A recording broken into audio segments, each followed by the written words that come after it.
Okay, sorry, there's an interruption there, so I just cut it off, and we're just going to continue from exactly where I was. I think I was talking about Henry III being really a very poor king, very unpopular king, because he just overextended English power. He tried to take over part of Italy. He was involved in potential crusades. He promised he was going to go on a crusade, and then he delayed, and then when he finally was ready to go, King Louis of France was captured in Egypt, and he was blamed for the whole thing. So he believed in like his father John, he believed in his divine right, and that nobody had any business telling him what to do. So he was very unpopular with rich people and poor people because he taxed everyone, and he had these very expensive military and political plans, and he ruled for a really long time, 50 years or so.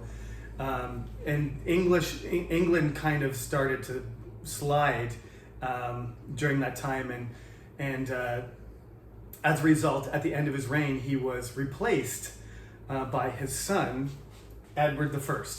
And Edward I was very different from his father in the sense that he focused on England for the most part, and the lands that they had in France that they hadn't lost. They had lost Normandy. John lost it. That was one of the reasons he was not very popular, because he was trying to get Normandy back.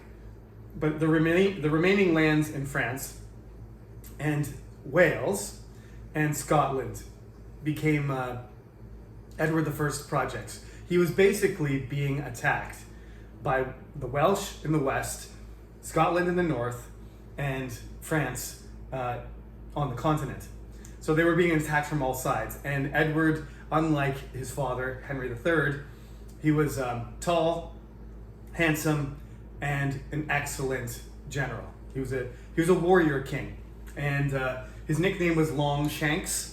Shank is we still use shank to describe the cut of meat on the side of a cow, but in this case it meant long legs. He was Longshanks, and when he died, when he was buried, it says Malleus Scotorum on his tombstone, his epitaph, because that's Latin for hammer of the Scots, and we'll come back to that when we talk about the Scots.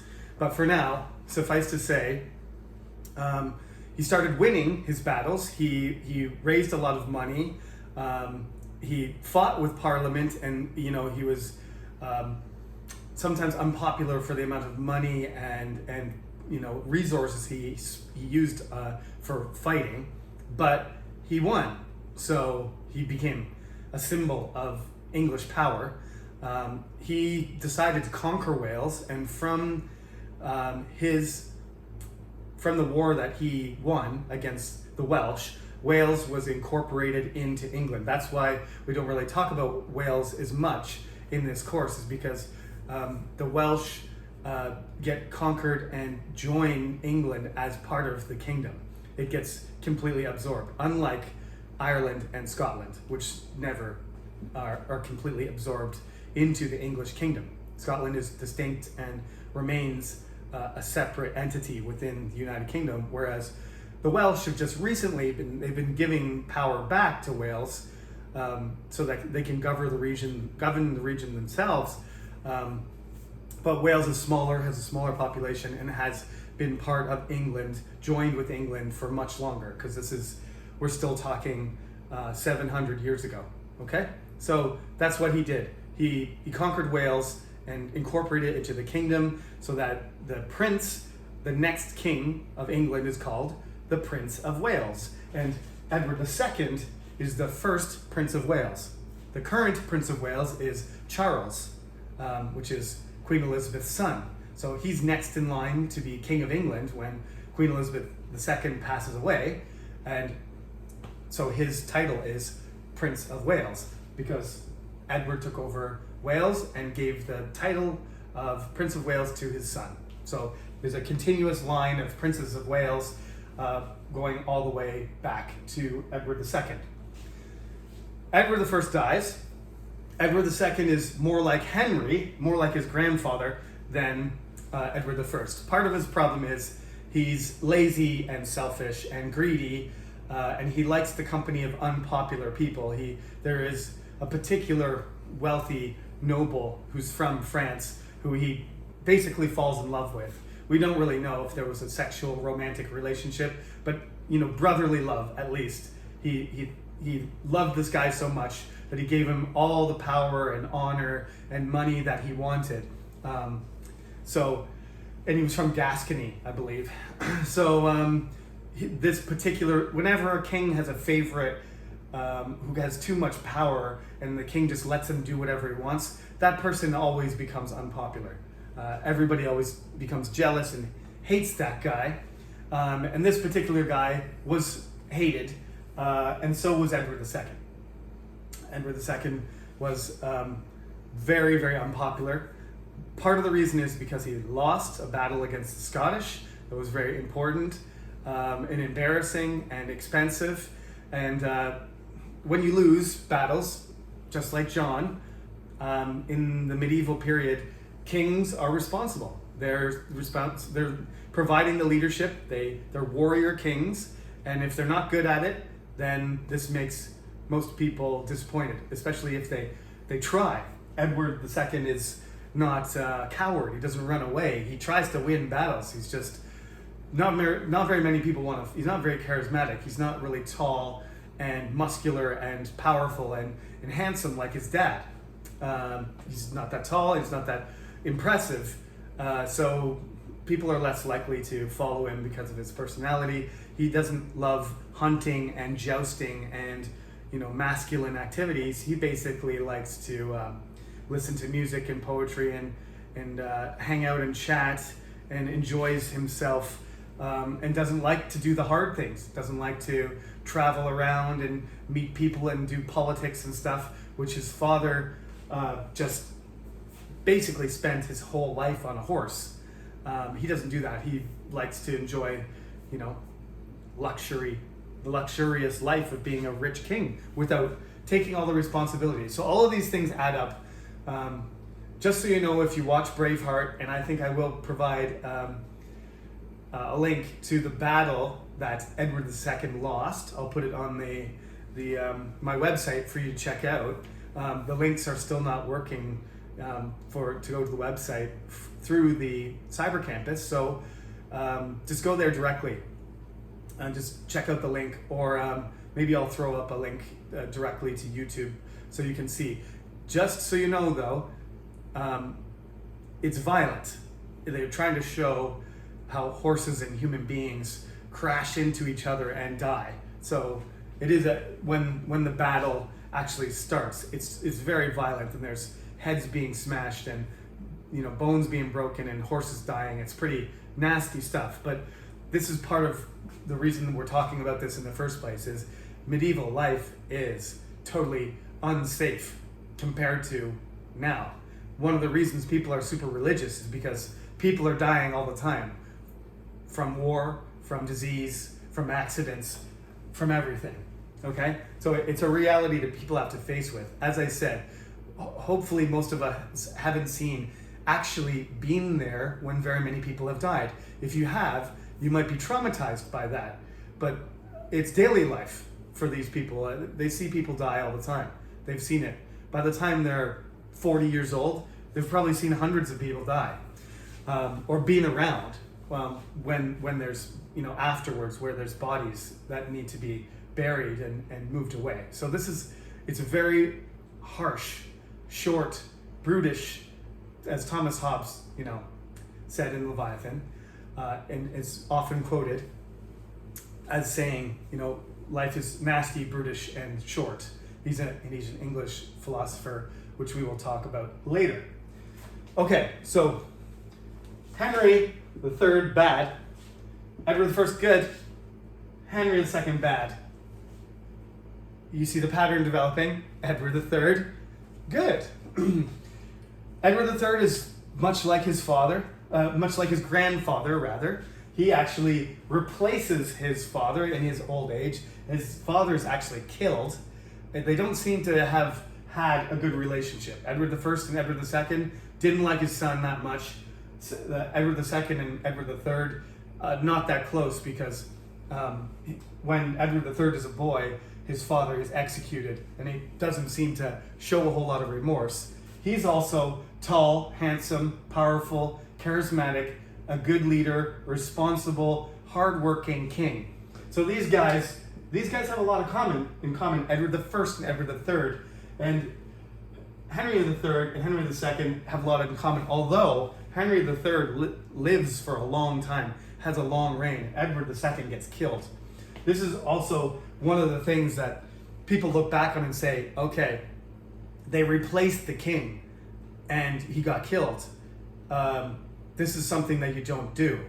This is something that kind of makes things unstable, because if you can kill the king and replace him, if you do it for the right reasons, okay, but you can still do it. Like once you open that Pandora's box and say, okay, you're allowed to kill the king and replace him if you don't like him, how bad does the king have to be before you replace him? Think about that. Okay. So we got Edward I, Edward II, Edward III. Edward III, he starts this, the 100 Years' War, because he wants to take back the land that was taken from King John, his great-grandfather. Great-grandfather. So this is why it gets complicated. This is history stuff, though. So I don't really, you don't need to know the relationships. I'm not going to ask you who was Edward III's great-great-grandfather. And the A, King John, B, that's not going to happen. So don't worry about that. But I do want you to know Edward III, Edward I were the good ones. Henry III, and Edward. They're all Henrys and Edwards. Henry III is a bad king, and then it kind of skips like that. And the guy that comes after Edward III, because his son dies, Edward IV, he would have been Edward IV, he dies before him. The next guy is going to be Richard II. And Richard II will be the boy king who ends up in 1381 dealing with the Peasants Revolt, which is in the book, and so I'll just sketch it out for you, but these are the really important events. So far we haven't really talked about that much.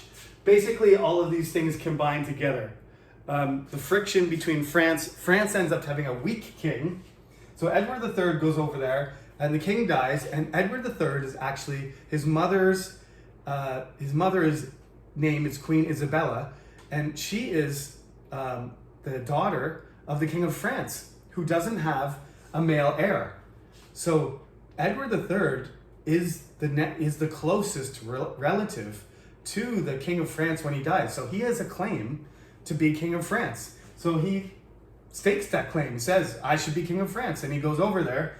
And for over 100 years, the French and the various parts of France, they're not really France, the Orleans and the Burgundians and Normandy and Aquitaine and Poitiers, these are all kind of, France isn't really a unified country the same way England is.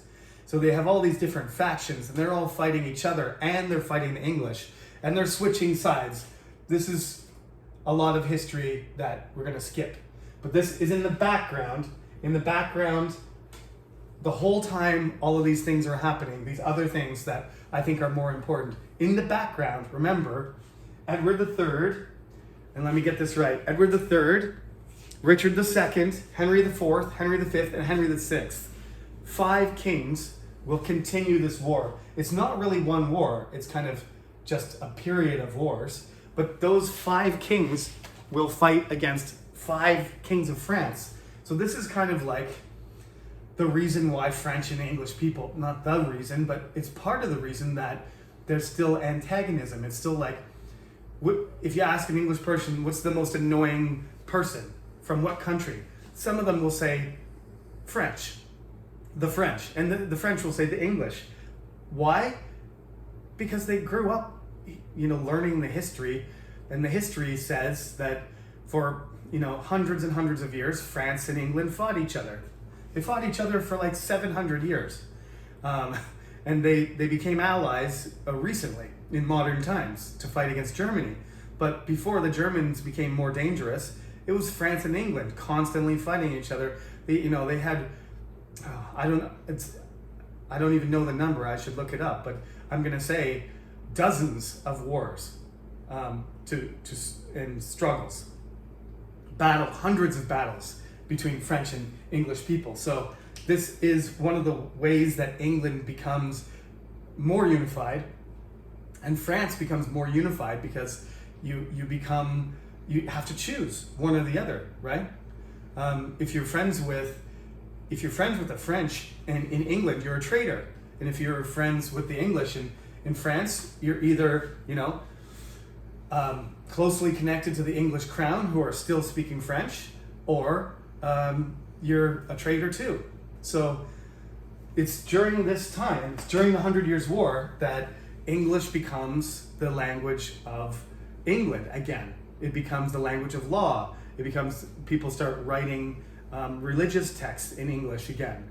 They stop using Latin and they stop using French, and then eventually the last king, Henry VI, and the second last king in these wars, Henry V and Henry VI, they will say that they can't speak French. Not just that their French isn't good, or the French isn't their second language or third language. They will say, I don't understand, because I'm an English king, even though ancestors were Normans, right? And they keep marrying, often they marry princesses from France or parts of France. So they are like, the kings of England are more French than English, much more French than English. They don't have that much English blood in them. But you will notice Henry III, Henri, is a French king's name, not an English, as is William. William is Guillaume. That's a French name. Edward is an Anglo-Saxon king's name. Remember, Edward the Confessor was the last Anglo-Saxon king. Ethelred and Alfred and stuff, those are Anglo-Saxon's name. Edward the first, second, third, and potentially fourth. Those are 3 Anglo-Saxon names in a row. Edward the first brother, his name was Edmund. And Edmund is also, of course, that's also an Anglo-Saxon name. That's an original English name. So they're consciously moving towards a closer connection with the people of England. The leaders, the kings of England are transforming into Anglo-Norman and eventually just English leaders by language and by culture. But, their blood remains Norman. But basically they're transforming into, and the rest of the country does the same thing. All of the Norman elites start using English more and more, and it starts in a regional level and it just goes all the way up the chain, right to the top. So all of the barons, all of the dukes and earls and lords and ladies, they stop studying French, and it becomes, England starts to become a monocultural, monolingual, rather than a bilingual or trilingual country. It starts to become just a single language. You don't think of England as being multilingual because that's from this period, from the 14th century. It starts becoming English, and only rich people will study other languages. Like Queen Elizabeth could speak 5 languages. Henry VIII could speak 5 languages, but they're exceptional people with exceptional educations. Even the rich people wouldn't bother studying more than probably Latin, maybe a little bit of French just for fun, just so that they could, travel around, and not really for essential purposes. So English becomes the dominant language, right? So I talked about England, Wales, and Scotland. I want to mention Scotland a little bit further here. There's one thing, and if this will be a test as to whether you're paying attention in lecture or not, there is one page that needs to be moved. And when I started teaching this class like 8 or 9 years ago, I think, I did talk about Scotland a lot more, but when I wrote the book, I just cut everything out. So there's just these 2 pages, and it's just kind of stuck at the end of chapter 3. It's page 127 and 128. And I want you to read that part because I usually skip it. So why is it even in the book? Basically, it needs to be moved to the end of chapter 2 or inserted into somewhere in the middle of chapter 2. And we need to talk about how at the end of the 13th century, Edward I goes to Scotland and subdues the Scots and makes them pay homage to him. But when he dies, Edward II, they rebel, and Scotland declares itself free again from the English, and they have what is called the Scottish Wars of Independence. And it's very long too. It's 2 sets of wars, and it's about, it's several generations long.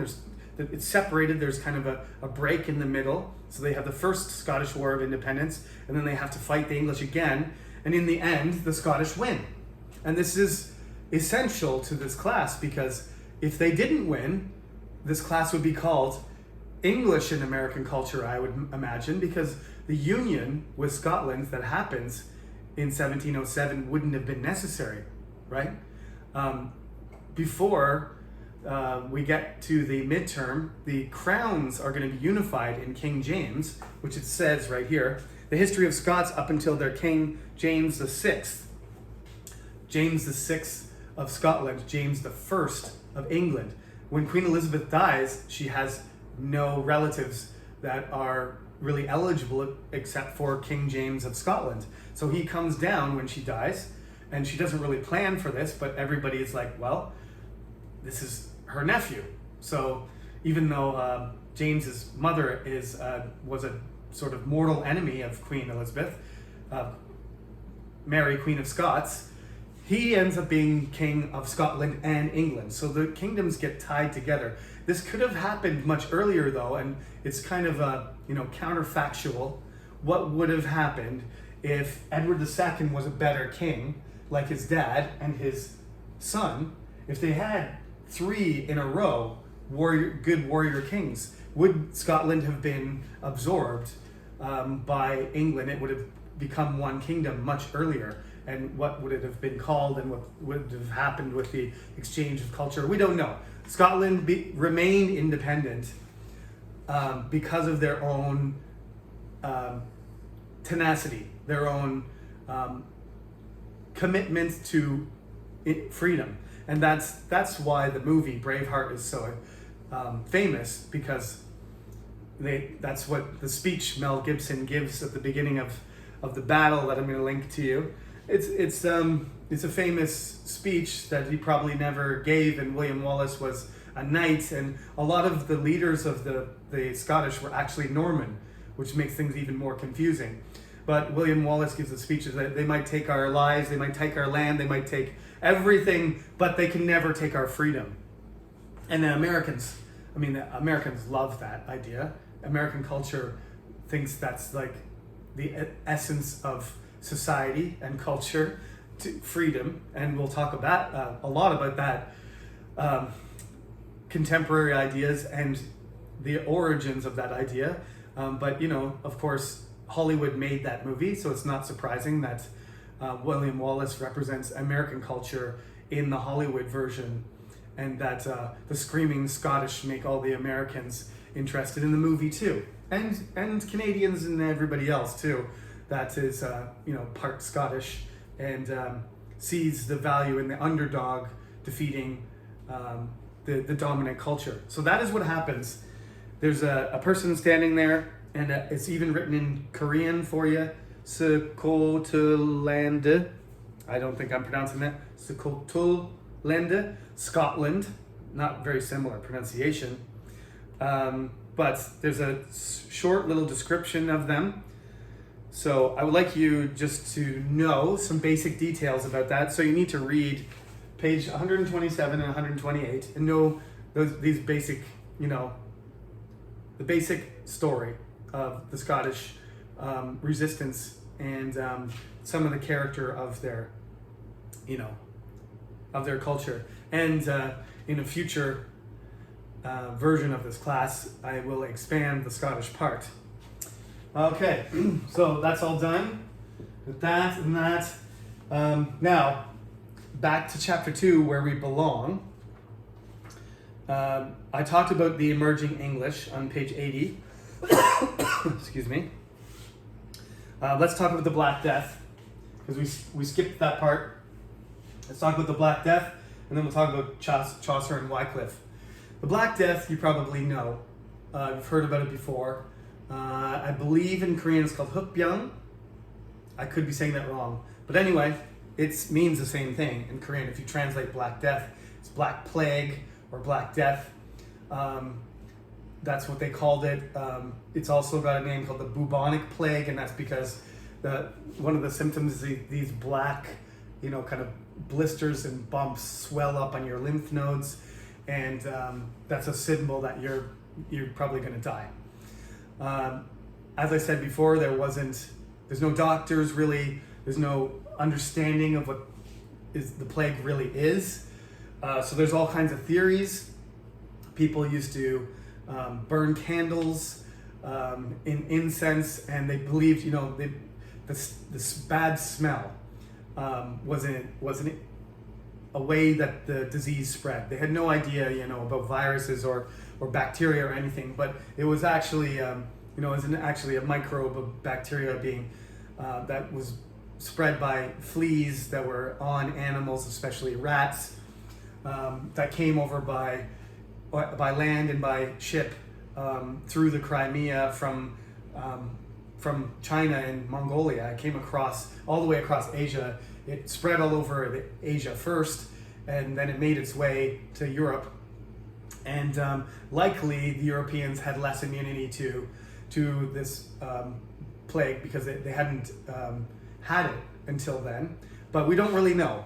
The research is still ongoing, so that's why I say plagues, because there's the bubonic plague, but there are theories that there was actually multiple plagues happening at the same time, that there might have been one that took you a couple weeks to die, one that would kill you instantly, and one that made these buboes, and there may have been 2 or 3 possible diseases happening at the same time. It's not very clear, and plagues would come back again and again, and that was the scary thing too. They knew the Black Death was coming. They knew about the death ships, these ships that would just come into the city on the sea, and everybody on the ship would be dead. Every person would be dead, and it would just kind of drift in there, and there would just be a few sick people like hanging onto the ship, and then they would dock, and people would unload the cargo, and all of a sudden the whole city would be half dead.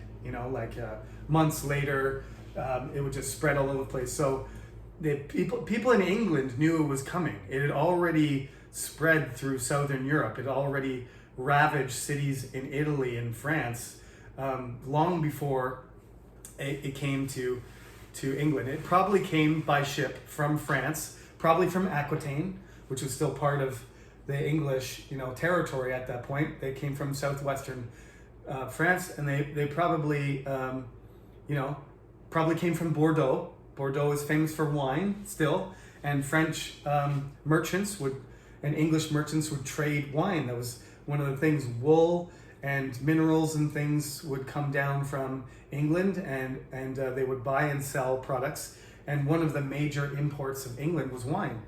So it's likely that some wine merchants came by ship, and they were infected, and then it landed in England, and it eventually made its way across England in the fall of 1348.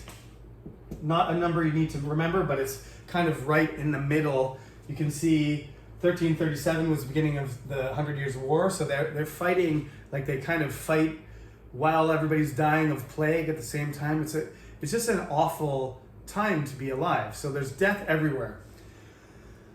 By war, by disease, by starvation, by plague. It's hard to tell how many people died of the plague. It's not like the coronavirus where we have tests and like data points and stuff like that, and we can say, well, this person was sick, but the coronavirus killed them.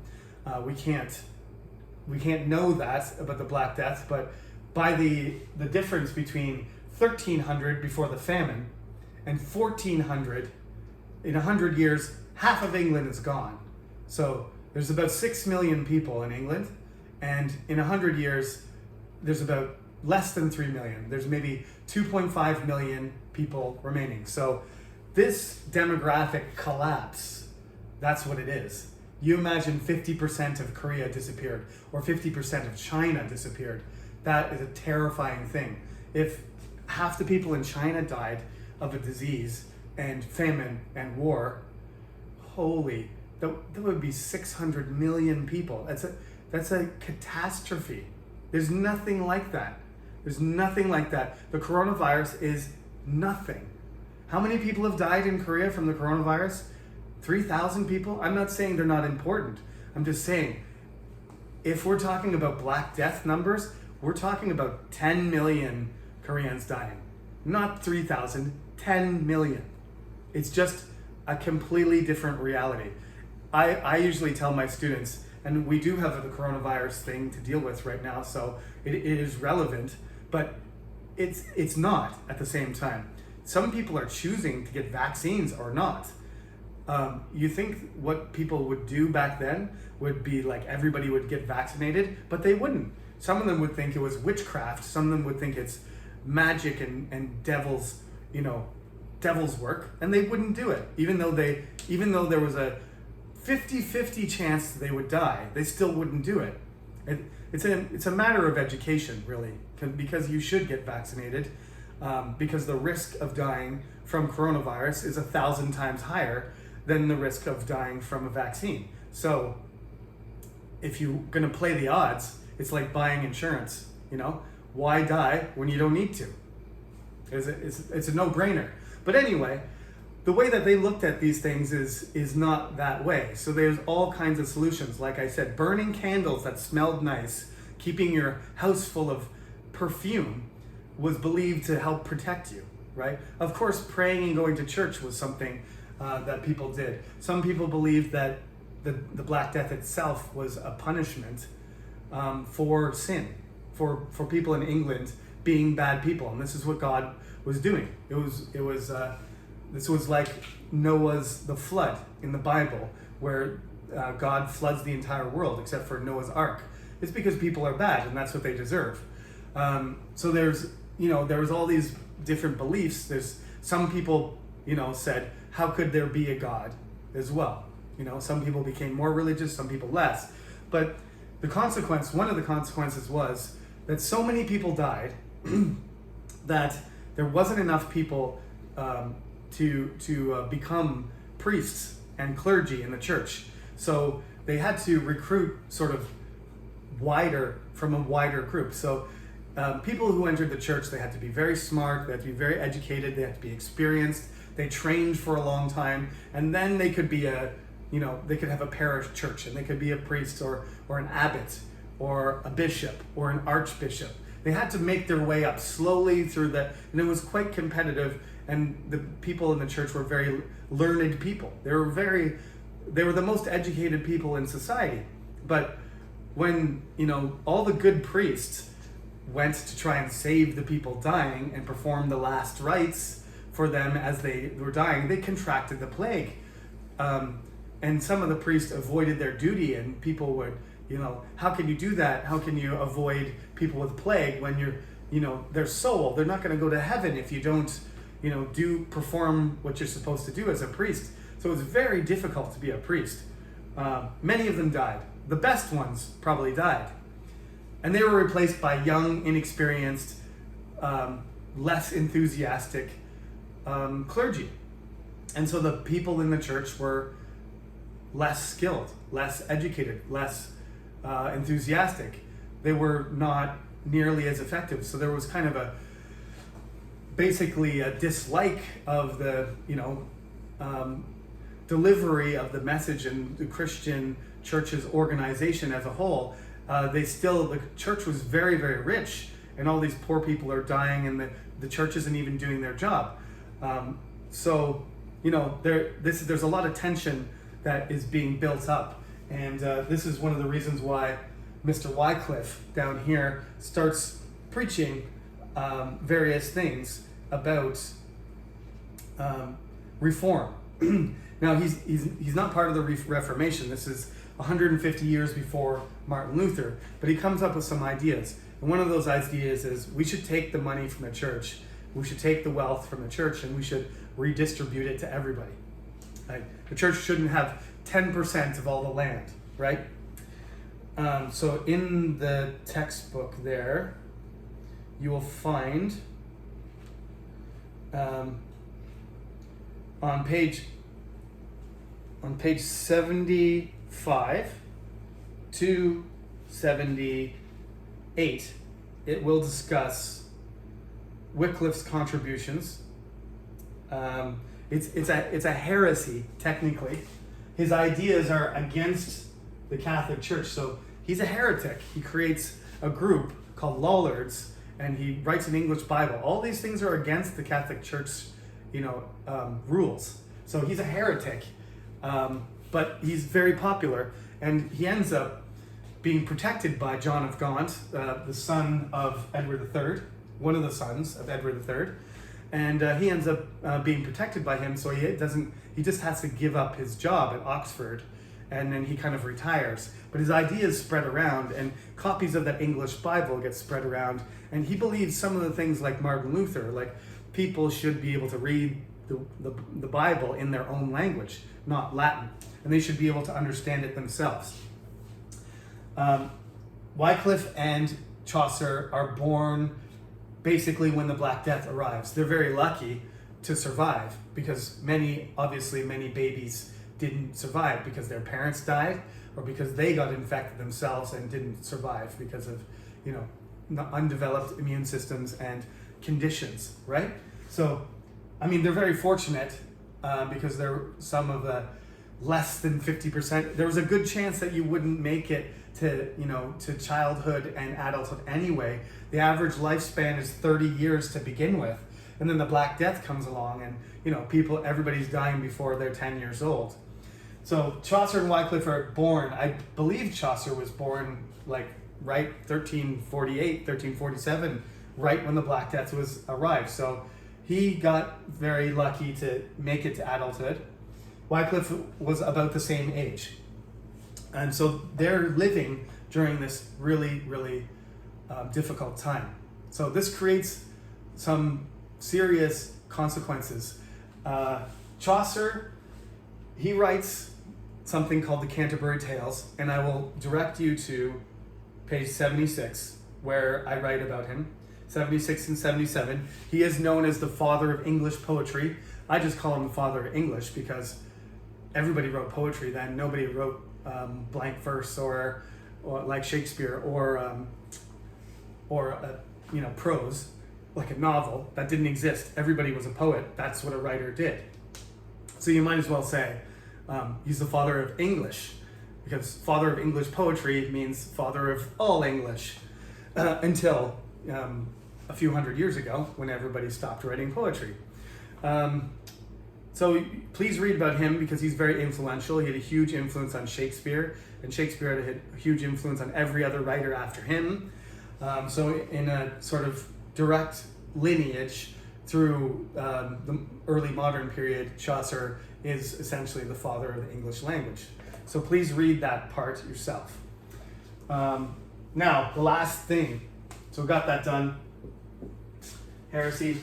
The last thing here is the Peasants Revolt, and this is a really important thing. I know this lecture has gotten too long.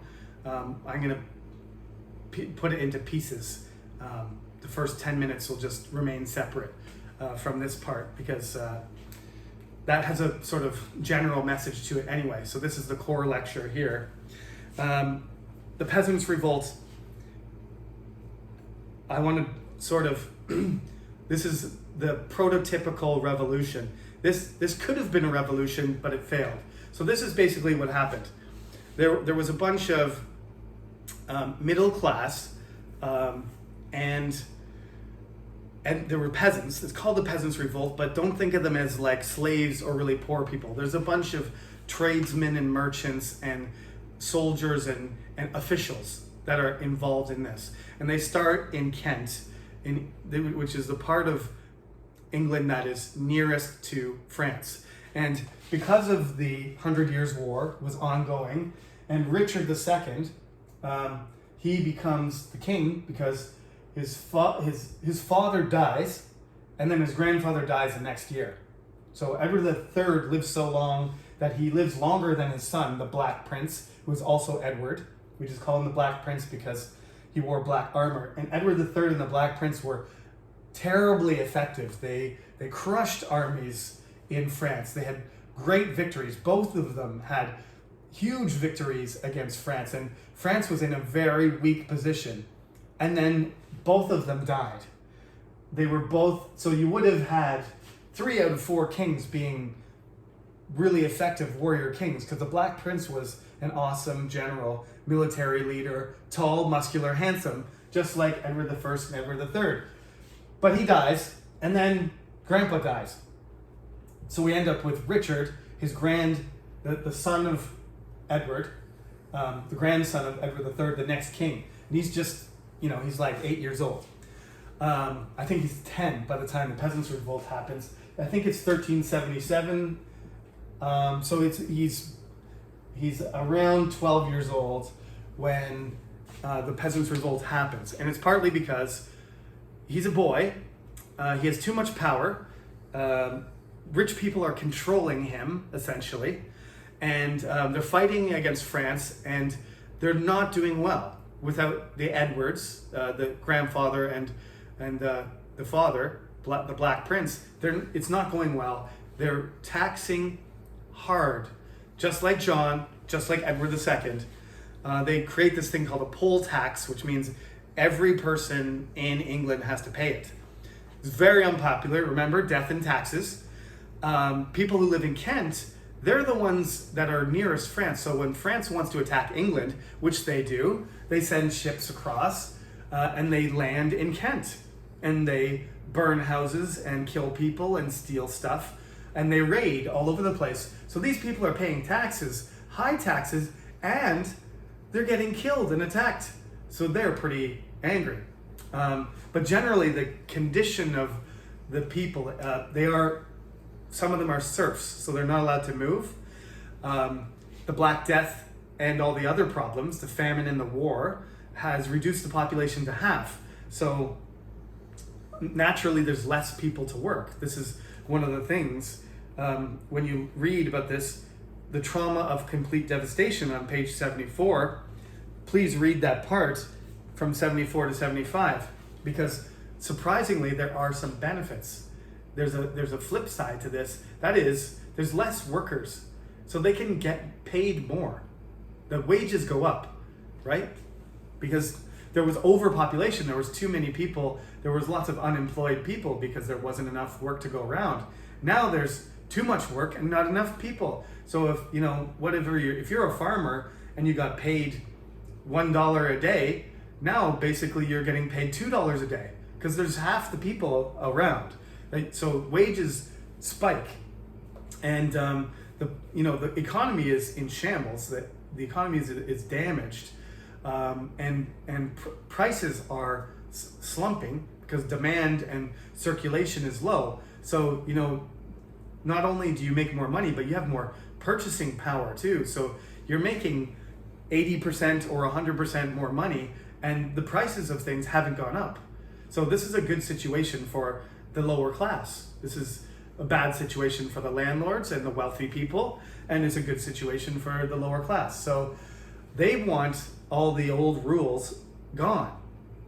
And so that's why they're going to protest. They want to be able to move, they want mobility, they want to kill the leaders of the government, they want to kill the chancellor, and they want to kill the exchequer, the guy in charge of money, and the guy in charge of the kingdom. They want to kill the archbishop. They want to kill John of Gaunt, the father, the uncle of Richard, and the brother of the Black Prince, also another son of Edward III. They want, it's kind of like a communist system. They want rent to be controlled or abolished, and they want the church, like John Wycliffe suggested, they want the church land to be redistributed to the population. So all of these things combined, they have all these complaints, they just have a list. of multiple things that they want. Most importantly, they want to be able to move. They want serfdom gone, and they want to be able to they don't want wage restrictions, they want rent restrictions. That's what they think is fair. So they get together, thousands of them get together, they start burning records, they start burning contracts and things that say, you're supposed to be living in this land and this place. They go into the town halls and the churches, they destroy these things, they loot things, and they march on London. Thousands of them march on London, and they're led by this guy called Wat Tyler. We don't know very much about him, but his name is Tyler, so probably his family were tilers. They probably did roofs. They probably put tiles on roofs, like lots of people didn't have tiles on roofs, so this is kind of a, more skilled trade. So he's not a peasant, he's not a serf, and he probably fought in, he seems to be the leader militarily, so he probably also fought in the 100 Years' War. So we got an experienced soldier, upper middle class guy named Wat Tyler leading these people, and there's a really beautiful picture of this on the slides. Somebody drew it. He's got kind of like a blue robe on and a sideways hat, and he's riding a horse. And they march on London, and King Richard II is a boy, and he basically has to hide in the Tower of London.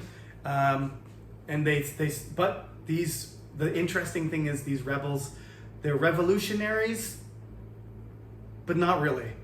They think the king is on their side. They're conservative. It doesn't really make sense in modern terms because revolutionaries are usually extreme. But these are conservative rebels. So they go there and they want to kill John of Gaunt, right, the king's uncle. They want to kill ministers in the government, which they do. They go to John of Gaunt's palace. They burn down the Savoy Palace in London. So they destroy his castle, which he used from the money from the taxes and profits from the 100 Years' War, which Edward III, his brother, was fighting for the last, when did it start? 40 years. So there's been 40 years of, profit and taxes and stuff, and he built a castle with it, and he's not there, so they don't kill him. He's somewhere else. But they burned down the castle. If he was there, they probably would have got him too. But they don't want to kill the king. They don't want to even replace the king. They think they're doing it because the king is a boy and he's being controlled by other rich people, and they believe that the king is a part of their revolution. That's not really a revolution, or that's the most conservative revolution I've ever heard of. But it happens in other countries too. It even happens in France. Like, when the king loses control, you might even say that, I shouldn't say it quietly because you won't be able to hear me, but when Donald Trump suggested that all those people march on Congress when they were counting the votes on January 6th. He lost control of a mob of people. He tried, this was his last resort.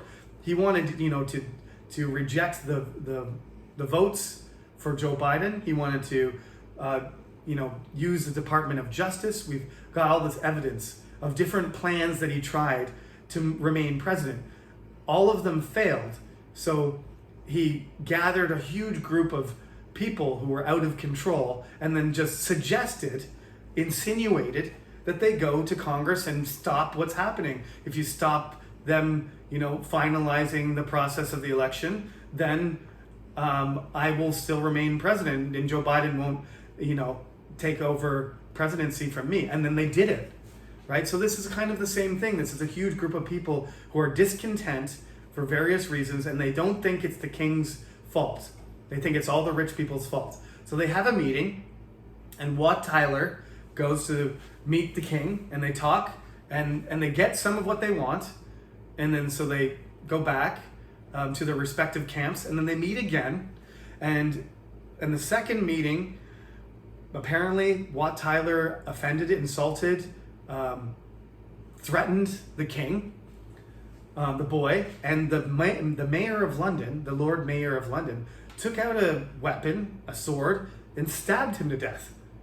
And he died right there, right in front of the king, right in front of everybody, meeting over, leader dead. And when Wat Tyler dies, the Peasants peasants don't know, they have no leader. They were already disorganized. All of a sudden, they don't know what to do. So some of them start leaving and they start scattering. And the king sends in his soldiers and they attack and disperse the rest of the rebels. And then, of course, the king's pretty angry that he was threatened and there was an army that burned down part of London and attacked his uncle's house and et cetera, et cetera. So he says, he's famously quoted as saying something to the effect of, "Rustics you are, and rustics you will remain, except even worse than before." It's essentially what supposedly Richard II said. So this is basically the consequences of the revolt are that the king's really angry and he chases down all the leaders and they all get executed and hung, and there's sort of an oppression that settles down on the kingdom. But in the long term, most of the things they wanted, the end of serfdom, letting wages rise, controlling rents, those policies, and canceling the poll tax, canceling the tax, all of those things happened anyway. So they did get what they wanted. There was no revolution though, because the government didn't turn over. Richard II wasn't killed or replaced. But years later, Richard will banish the son of John of Gaunt, his cousin, Henry Bolingbroke, and Richard II will banish him, and Henry loses his inheritance as Earl. So he goes away to France, and Richard II becomes less and less popular, just like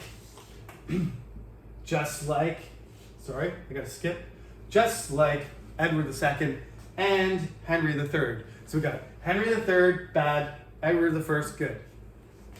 Edward II, bad, Edward III, good.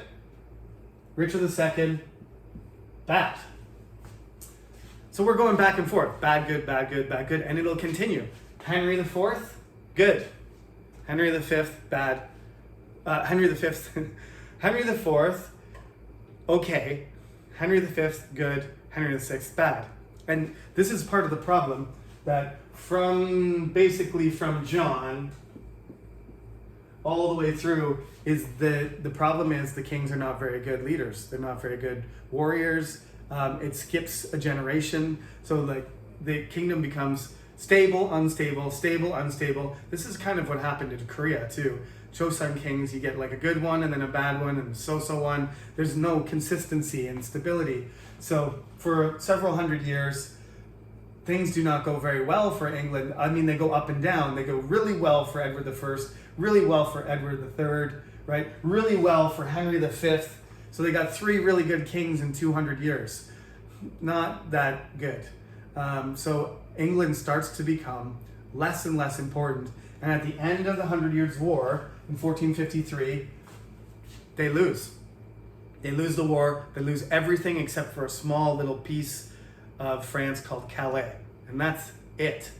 The whole like half of France has gone back to them.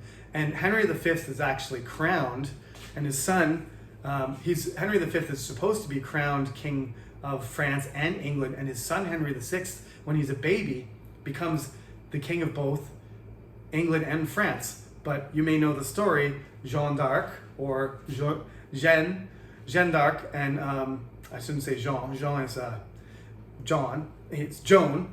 Jeanne d'Arc, the Joan of Arc.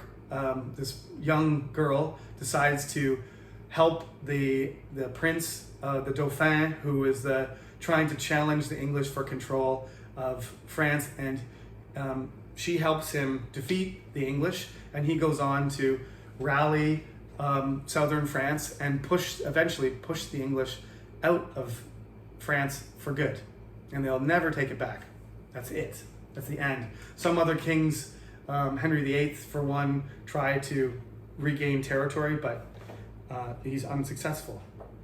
So that's it. The 14th century is pretty huge. That's why our lecture is much longer than usual. It's about 15 minutes longer but I wanted to get everything in. So you got to remember a lot of things, right? English becomes the official language. The 100 Years' War is in the background the whole time. The Black Death destroys the economy and kills half the people. But the English recover and they bounce back. And they do continue to fight the 100 Years' War. And even though things are really bad, they negotiate with a bad king, King Richard, and they do, the government realizes British culture is essentially conservative. So even the rebels don't push it as far as they could have. And as a consequence, you know, when Richard II punishes people, he kills the leaders, but he basically lets almost all of the people that were involved go. He lets it go, and his government pretty much goes ahead with the reforms that the peasants want. So by the time Richard dies and Henry Bolingbroke comes back, I should say, Henry comes back, leads a revolt, captures Richard, and then he probably gets killed in prison because they don't want him around anymore. By the time Richard II is gone and Henry IV is the ruler, all of these things are in place, and there's a middle class in England that's starting to grow. And this is a combination of the Black Death, the Peasants Revolt, the rise of English religious reform, and the 100 Years' War putting pressure. The 100 Years' War is always putting pressure on the king to get more money, and he needs to ask the rich people and the people for taxes. So then he has to make some compromise. In order for the King of England to continue ruling, he has to work with the wealthy people that run the kingdom. He's always got money problems, and this causes change. It's called cultural evolution.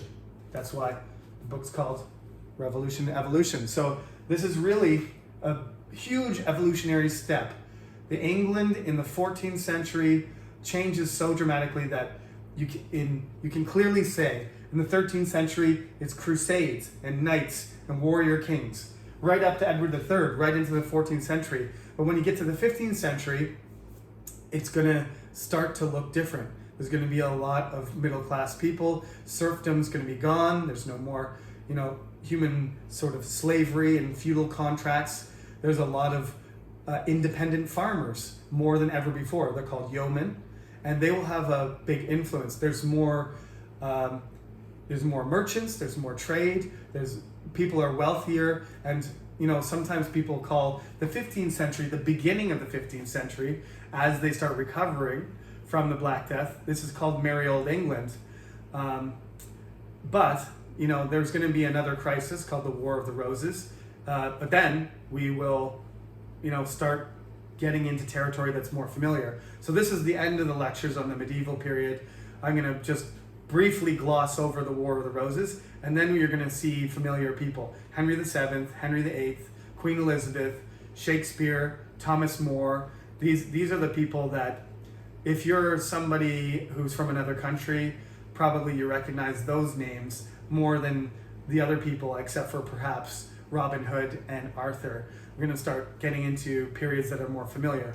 Everybody knows Shakespeare, even if you're from a country that doesn't really study him, everybody's heard that name. So that's where we're headed on the next few lectures: Queen Elizabeth, Henry VIII, and the Tudors, and Shakespeare. So thank you. I know that was a really long lecture.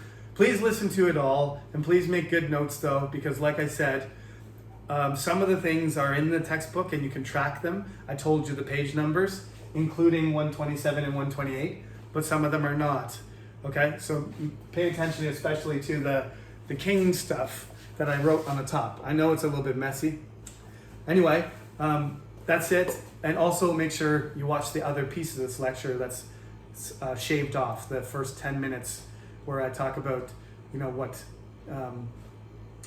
a little bit about British and English culture, and not to worry about your attendance. Just focus on the material and do your best.